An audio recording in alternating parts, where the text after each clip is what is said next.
turn down the Muzak. A recent study published in the Journal of the Academy of Marketing Science reports that people make poorer food choices in noisier environments and healthier dining choices in quieter ones. Lead study author Dipan Biswas, PhD, Professor Marketing Department, University of South Florida, Muma College of Business, wrote that this phenomenon stems from the fact that noise or music volume directly affects the psychological responses, blood pressure levels and heart rate, for example, and neurochemical changes, stress levels in our bodies.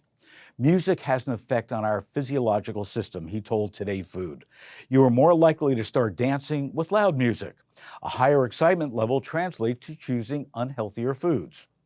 Restaurants and supermarkets can use ambient music strategically to influence consumer buying behavior, explains Dr. Biswas.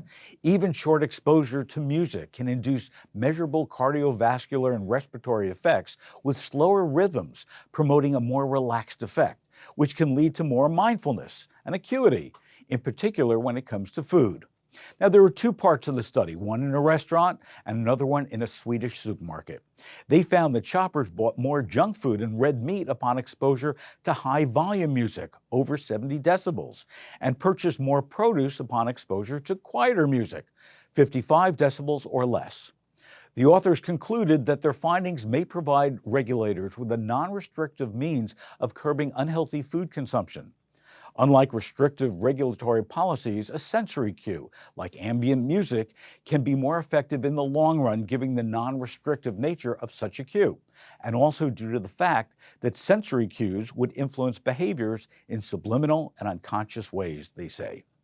Or perhaps those supermarkets who have positioned themselves, they say, or perhaps for those supermarkets who have positioned themselves for health and wellness could accomplish more by just choosing their background music a little smarter to help their customers choose their foods a little better.